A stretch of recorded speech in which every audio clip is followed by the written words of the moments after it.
Welcome back to our chess combination series, and today we have a masterpiece from Mr. Mikhail Tal himself. And here he was playing Anatolij Bannik. Now, the funny thing about Tal is he could embarrass all these strong players in, 20 moves, 25 moves. And it's not like Anatoly was a weak player. He was a five-time Ukrainian champion. But in this game, Anatoly looked like a little kid saying, "Please, please, I want to resign." And it didn't really help that he got to this position in the first place. So what do we have here? We got the d file under black sole control. There is no one fighting for it. No one remotely close for white to fighting this rook.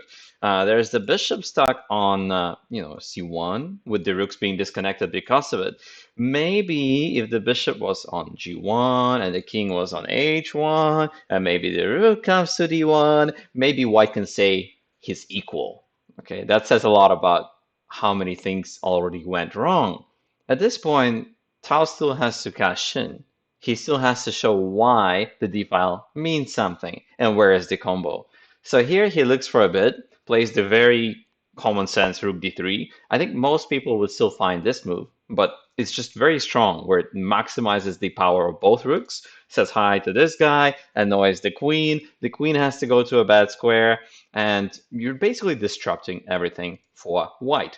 Now, if the queen goes to d1, you're never taking out pieces again because the knight is stuck, that means the bishop is stuck, that means the rook is stuck, that means everything is stuck. So of course, queen a4 happens on the board. He doesn't want to get himself pinned. He tries to run away. At this point, Tao thinks a bit and says, how can I make my position better?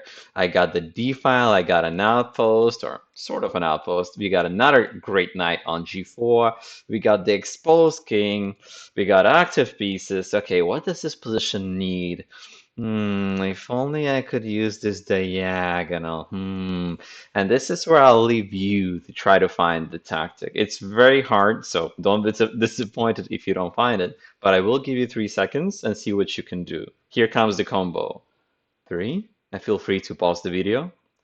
2, 1.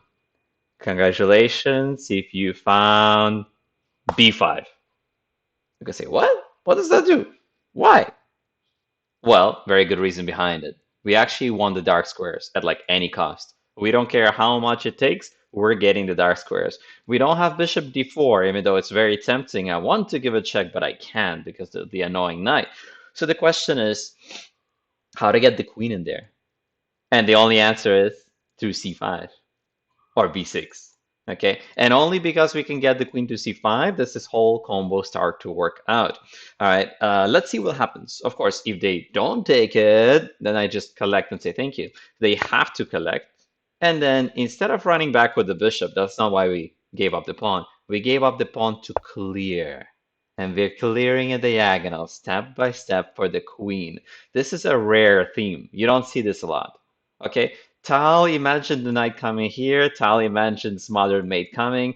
Tal saw that you could take the knight or the bishop, and it doesn't matter. If you take if you take the bishop with the pawn, I have queen c5 check or queen b6 check.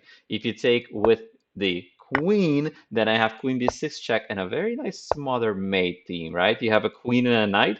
That smells like smothered mate. So let's cook some smothered mate. Check, check, check. Collect, doesn't matter with what, checkmate. That's the smothered mate theme. All right. Now, most people will say, no, no, no, no, no, no, no, no, no, I'm not gonna take the piece. I don't have to take the piece. It's not forced. True. So he tries to make some headway for the king. He said, ooh, if you start giving me knight checks, I'll always hide in h2 and no more checks on g4. I got it all covered. We'll see about that later. But before that, let's go to queen check. Of course, queen came here for a reason. Let's go give some checks and annoy the pawn because we can now collect the pawn that we gave up earlier. Okay, so it was just a gift. It was a lended pawn. It wasn't an actual sacrifice. Now, after we get the pawn back, queen has to run away. Okay, the knight is hanging. We got to do something about him. And I don't think they're coming to g1 with the queen here. So they have to hide on h2. It looks like the king is safe, but look at that piece activity. Come on. You can't fight against such piece activity. Okay, the bishop wanted to play e5. If he got the chance, he'd be great. But as it is, my bishop's the monster. This guy is the sleeper. All right, with the sleeping bishop on g2, the piece activity comes through. Okay, suddenly the fork is there. All the tactics magically fall into place, except it's not magic, it's positional understanding from Tal. All right, so after knight c2, bishop tries to come here, and I love this move, right?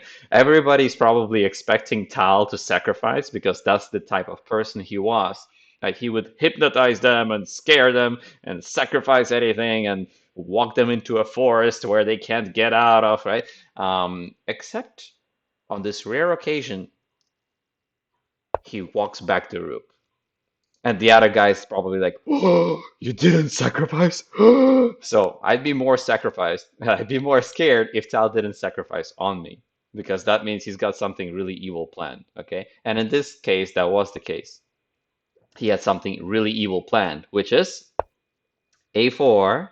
He got ready for the finale. He got ready for the queen invasion by moving back the rook. Okay. And even though the bishop is pinned, yes, there's some problems on the fifth rank. It doesn't matter. We're not about this anymore. We're about that now. We're all about invading with the queen because no chimney, open roof, no rook nearby. So that means boom, the end of the combination, right? The queen is coming, no matter what. Whether you ignore me, whether you take me, the queen is coming. Okay. Now, the funny thing is, the easiest way to win this is just to take the rook. And this is completely winning. Okay. Completely winning because knight takes, then, let's say rook a6 or queen f2, and one way or the other, we're going to win. So, for example, knight takes, rook a6, the queen is trapped. It turns out that the queen can't take the bishop because everything is falling. Everything is falling at the end of all that. Okay, so that would be the easiest way for Tal to win. He could just take the rook, yeah. But he liked to scare people, so he scared Anatolij so much that Anatolij resigned. Anatolij's like, no, please don't checkmate me. So he resigned. The funny thing is there was no mate here. The end of the story is that there was no mate. So we shouldn't resign just because it's scary. Scary is an adjective, not a result, right? And here it would have been a draw. If Anatoly thought a little bit more, he would have found the bishop block, knight takes, and let's say you try to take with the knight back, then let's say c3, pawn takes, and there's nothing good for black at the end of all that because bishop f1 doesn't work. Okay, there was one line over here that was actually a draw. Let's see if I can find it. I think it was this one, bishop e2. So if we gave up the pawn first, then we come in with bishop e2. We try to get to this guy. We try to use the pin, but it doesn't work because Anatoly could just take the bishop and force a draw, force a perpetual because of knight h3. Okay, and knight g1. That's a draw. All right. So very cute result at the end. Now, of course, white was scared into resigning, but it was a nice combination nonetheless. So the main thing we can learn from this is, first of all, not to resign too early for no reason. And second of all, don't allow such piece activity for the opponent when your own guys are still here. All right. Thanks for watching. Until next time.